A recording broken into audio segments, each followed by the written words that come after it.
gentlemen, fellow Kenyans,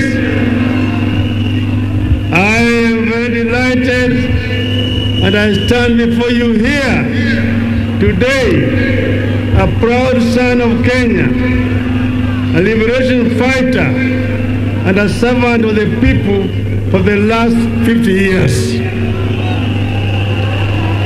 Today, I boldly declare that I am neither repentant nor regretful of my own experience. I bear my physical and psychological scars with pride.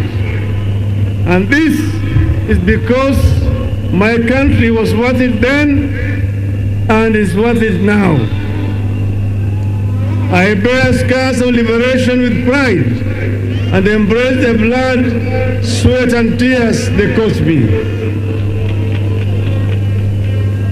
By the way, the tears from the torture chambers are still running, as you can tell from the handkerchief that never leaves my hand. For years, I was not allowed to speak with other inmates. In fact, for 60 straight years, I did not sleep on a bed. For months on end, I was either held incommunicado, in solitary confinement, or handcuffed and in transit to the next prison or detention camp.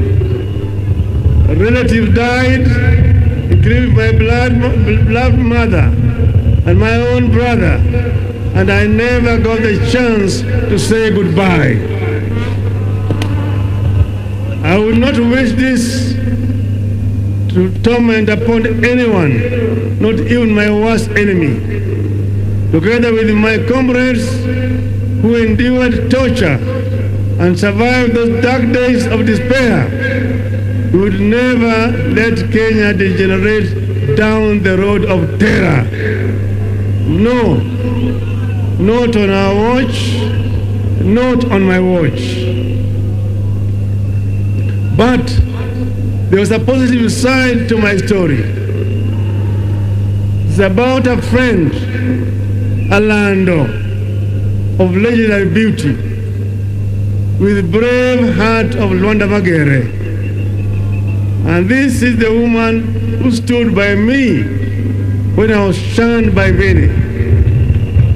This is the wife of my youth, love of my life, and partner to death, Mama Aida Betty Nyawira Odinga.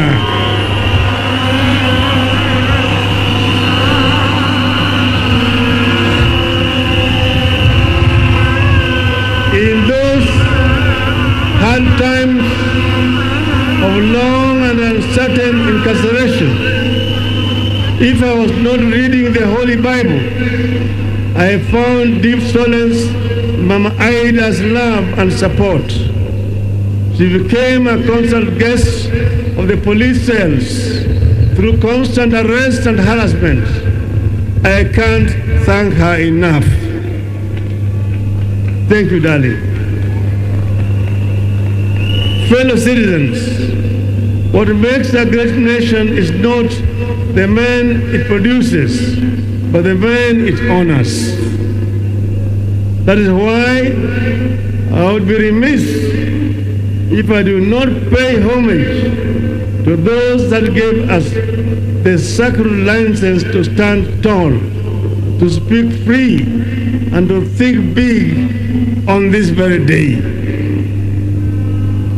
And here I'm talking about my comrades in arms, both alive and those who have fallen. I pay homage to those who have gone before us, the fallen heroes of the second liberation. These include Kenneth Nyindo Matiba and Charles Robia. Many do not recall that I was detained at Community Maximum Prison on the same day with two compatriots on the 5th of July 1990 for demanding multipartyism. Other fallen compatriots include George Anyona, Jean Maria Sirone, Martin Shikuku, Mukaru Nganga, Oki Okombaka, and Wangari Maathai. I also pay homage to all the audacious martyrs who, for the sake of the people, chose constant crucifixion over relative comfort of conceding to repression. I hold the deepest respect to living icons like Mukami wa Kimathi, the wife of Dedan Kimathi. They called her the wasp because, like Kimathi, her husband, Mukami was a fearless fighter who mobilized daring bands of women in complex undercover Mau Mau operations. I salute her. Other liberators include Ngugi wa Thiong'o, whose powerful written words enriched the ideologies of the struggle against the one-party regime. Koigi wa Mwere, whose fearless voice inspired many to action. I remember Dr. Odinga, the fearless chair of the Devolution Committee at the Bomas Conference, who was brutally assassinated, and Dr. William Mutunga, who distinguished himself as a selfless champion of social justice and comrades in the detention chambers. We also had Katama Mukangi, Kaimoji Wachira, Alamin Mazrui, all those colleagues who were with us at that time. In the course of this struggle, there have been ups and downs, advances and retreats, but we have never lost our direction. At this point, I must pay homage to my brother, His Excellency, President Uhuru Muigai Kenyatta, for the foresight and sense of patriotism in initiating the dialogue that led to the handshake. It takes a seasoned statesman to shake the hand of his rival. I thank him. In the course of our discussions, we agreed that Kenya is greater than the two of us. We agreed that despite years of effort, Project Kenya has not quite taken the way of how our fathers envisaged. Where our founders envisaged unity, we have been held back by divisions, tribe against tribe, region against region, men against women, leader against leader. As if these divisions have not been costly enough, there are still massive efforts by other people to divide us further, as rich and poor, young and old. We agreed that where our fathers dreamed of plenty within our borders, poverty has taken deep roots in our land. We agreed that we must deal a deadly blow to corruption before it brings down our country. We resolved to work together to unite our people in order to realize the Kenyan dream as coined by our founding fathers. Justice is our shield and defender. May we dwell in unity, peace and liberty, plenty be found within our borders.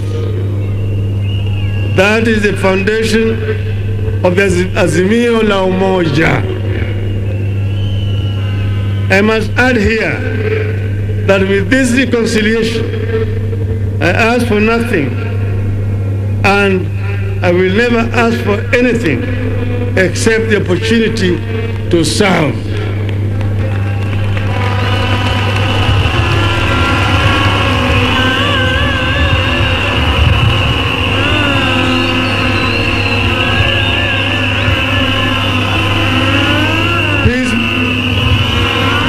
Peacemaking is not a self-enriching enterprise. It is a calling from God. Blessed are the peacemakers, for they shall be called the children of God. Fellow countrymen, let me shift gears now to other stories. Those that I witnessed, listened to, and collected on my Azimio la Umoja tour of every corner of our greatest republic over the last 3 months. This meeting today, the culmination of the Azimio la Umoja journeys we have taken together. And you have already seen through the videos some of the issues that were raised during the consultations. Kenyans spoke from their hearts during the 15 Azimio la Umoja mammoth meetings. At the coast,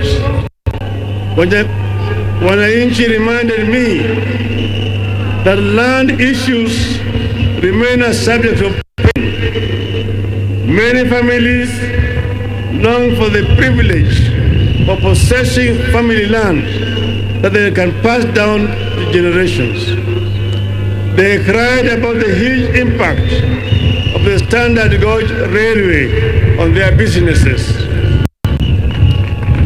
We traveled into the North Rift, and there I listened to concerns of residents whose livelihoods are being destroyed by cartels in agriculture.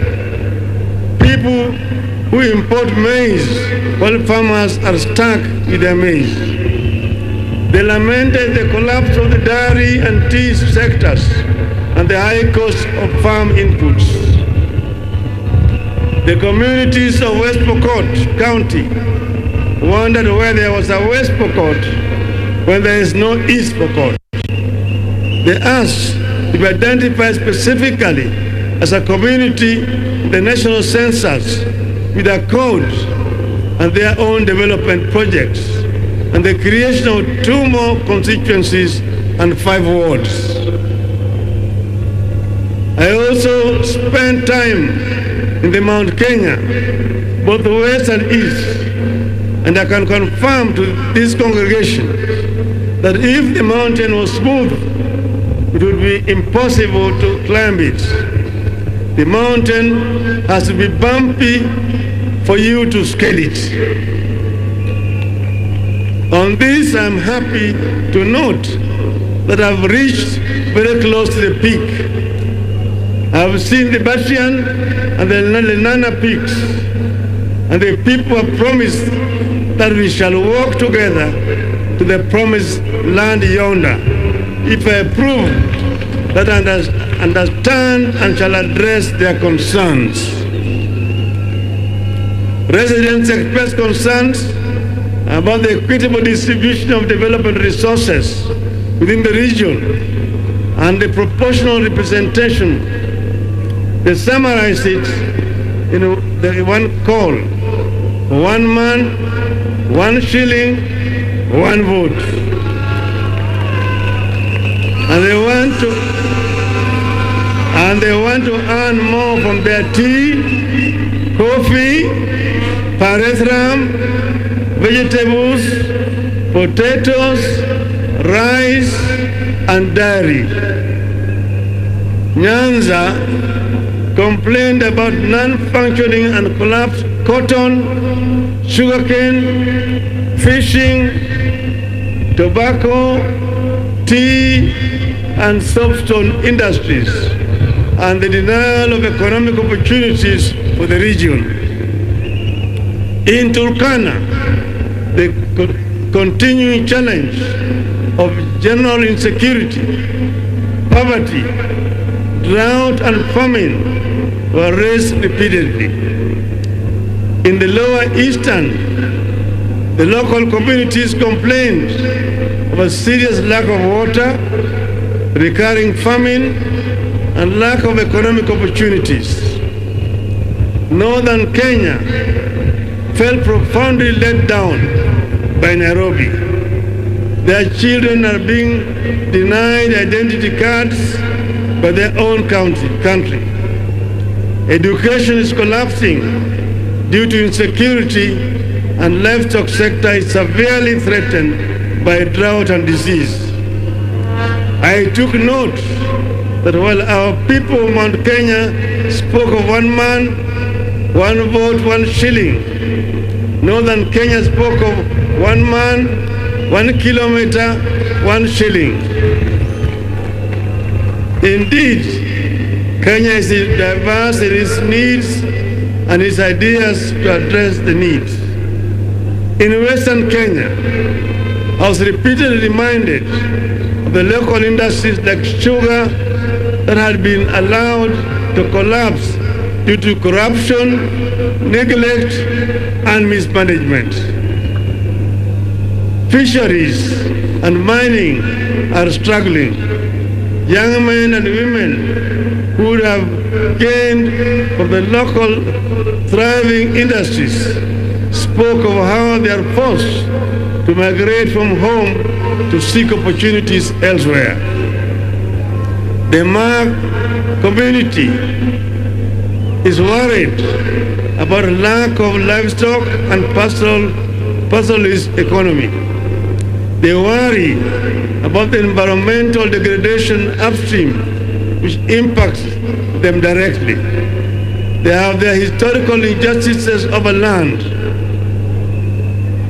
Then they are also concerned about the environmental degradation and the Mau forests.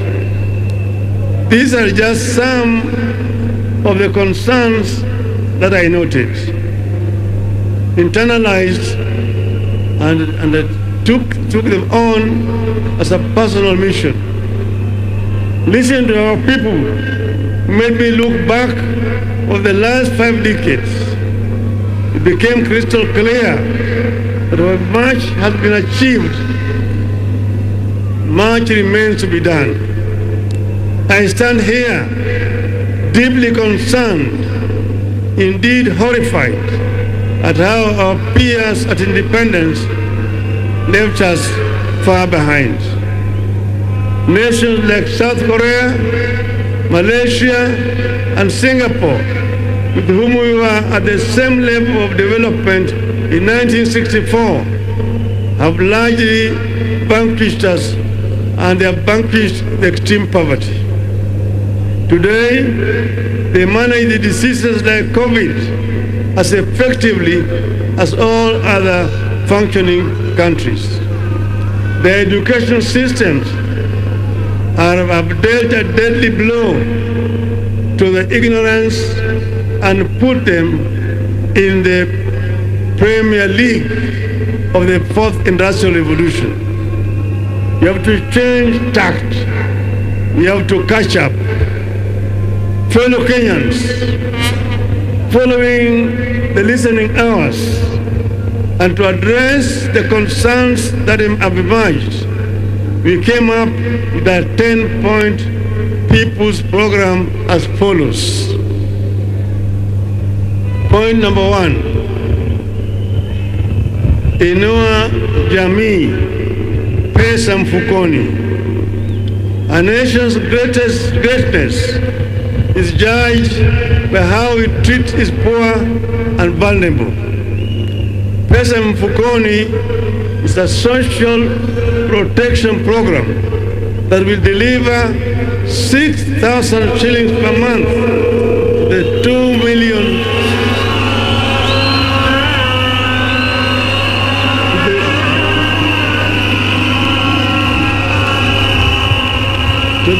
million of the country's most needy families.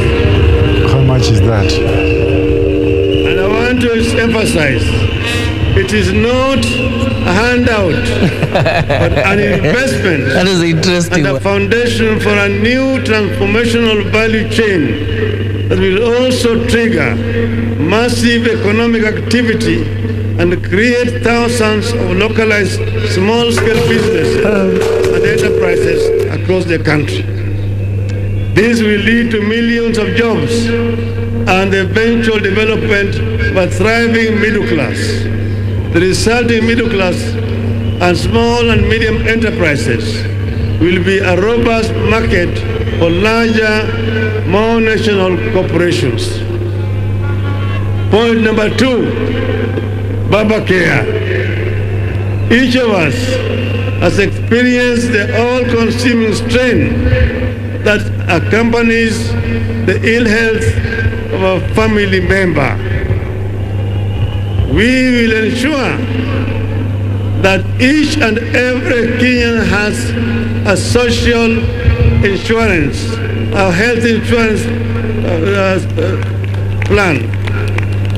Those who cannot pay, the government will pay for them, so that no Kenyan should die or suffer or lack treatment because of lack of money. Point number 3, kazi kwa wote. This is about securing the welfare of the people by generating avenues for productivity through job creation programs, for investing in the critical Juakali sector and other micro and macroeconomic stimulation schemes. Point number 4, uchumi kwa kina mama. This will focus on the true multipliers of the wealth in our community, our women. The program will unlock access to financing for women-led businesses and provide support for women and other enabling factors such as access to assets for production, land tenure, and proportional representation in all government levels. Point number 5, hashtag inawezekana. We know that our youth are closer to the future than we are, but they are exploited as cannon fodder for bad politics.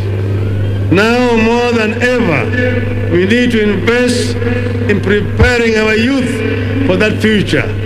The program will equip our youth with the mindset, skills, funds, and technology to enable them innovate at par and even surpass their global counterparts. Point number 6, waste not a single child. Education is non-negotiable. This program will be an aggressive scheme to ensure that all, not some of our children, get rightful access to quality education. Point number 7, for Northern Kenya. Sorry. Point number 7, fukuza njaa.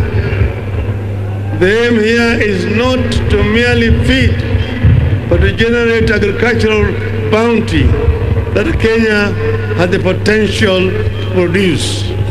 We will factor in climate change, adaptation, and mitigation to support and help realize high agricultural productivity across the nation. Point number 6 is about Northern Kenya, where children have dropped out of school because of lack of teachers. We will have affirmative action program to ensure that teachers are admitted at a lower rates so that we can have sufficient teachers to teach in schools in Northern Kenya.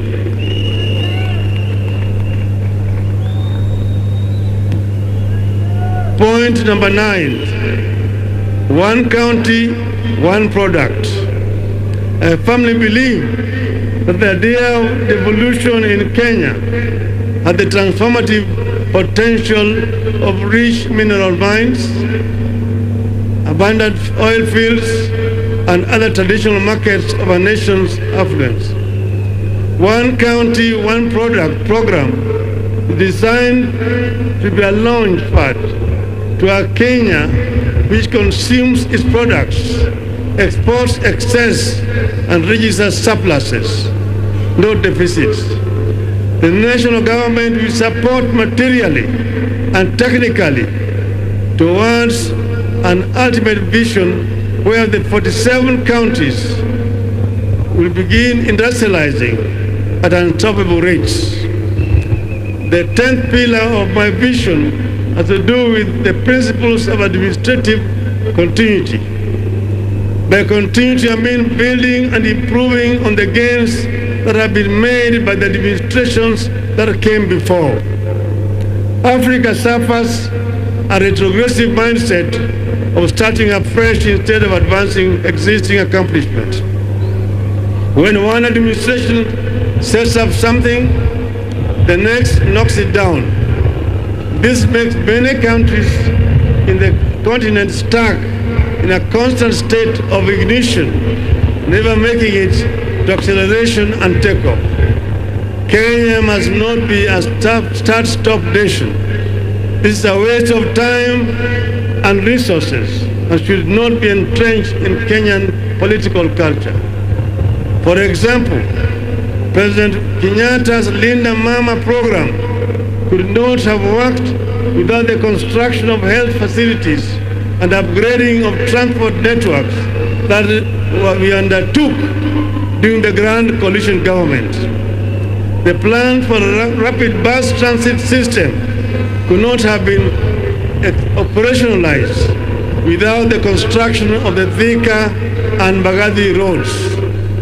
The plan for the Lamu port dates back to 1972 when President Mwai Kibaki was finance minister. It took almost 50 years for it to be launched by Kibaki as president in 2012 as he was leaving office. President Uhuru Kenyatta took it up in 2013, ran with it, and has implemented it. Lamu project is one whose ultimate vision I see clearly. Ignoring it squanders opportunity. By another 50 years, to have a world-class transshipment hub that will reap exceptional economic benefits for our country.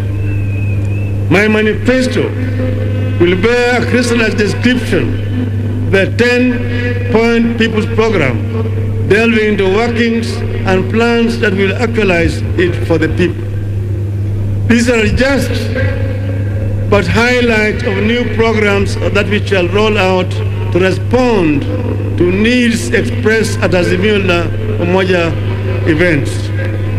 Very soon, ladies and gentlemen, I will unveil a detailed manifesto addressing the critical concerns like corruption, public debt, industrialization, ICT and digital economy, promotion and protection of businesses, and particularly protection of private property. Our business community deserves protection and they will get it. Fellow citizens, at the top of our national government, where leadership is exercised to the maximum in governing and changing our nation, is the presidency. The president makes a difference in the life of this nation. Having listened to your calls during our conventions, giving my credential to this congregation and the nation at large, and having spelled out the people's aspirations as I understand them, and there's Azimio Umoja, and having given my 10-point vision for Kenya on this day of December 10th, 2021, I, Raila Amolo Odinga,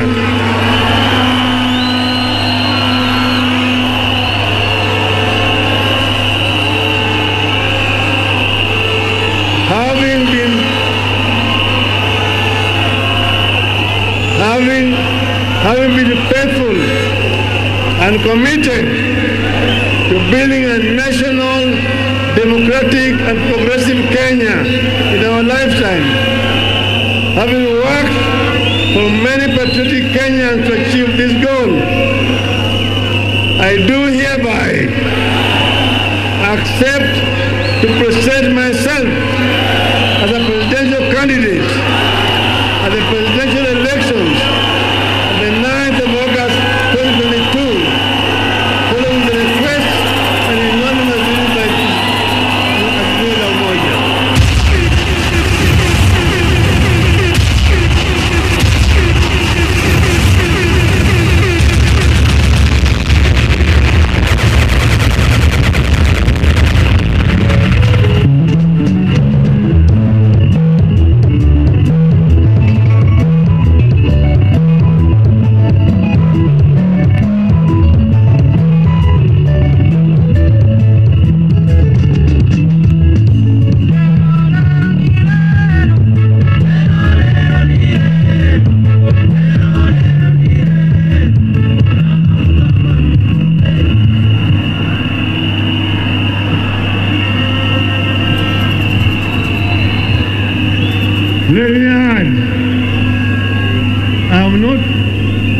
I'm not running for the president to oppose anyone, but to propose better policies.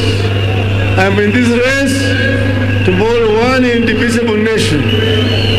I'm not at war with any personalities. I'm at war with ideologies that will lead this nation in the wrong direction. Ideologies that divide us instead of uniting us. Ideologies that put the personal above the national good. Now I want you to listen to me. Vijana mpo, vijana we, wacha nimalize kwa Kiswahili. Mimi natoa shukrani kwenu nyote kwa kufika siku ya leo kwa wingi kwa hii sherehe yetu ya leo. Na sasa mimi nataka kutangaza, baada ya sisi kuzuru Kenya mzima na kuongea na Wakenya, nilikuwa nimewauliza, baba aendelee siendelee?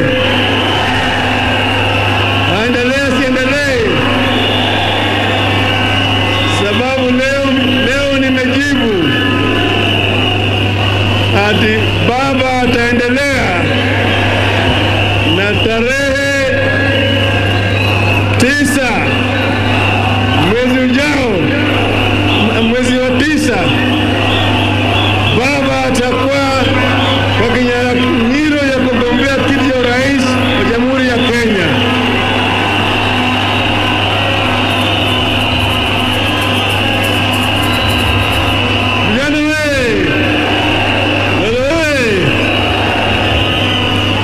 Lakini vile vile mimi nasema, baada ya kuzunguka kila mahali, tulikubaliana na ndugu yangu Uhuru Kenyatta tutaleta Wakenya pamoja, na kuna vitu vitano. Moja naitwa utu, pili ni undugu, tatu ni umoja, nne ni usawa, tano uzalishaji. Haya yote tuliunganisha pamoja na kinaitwa Azimio la Umoja. Kwa hivyo nataka let my years, ngojeni kidogo vijana.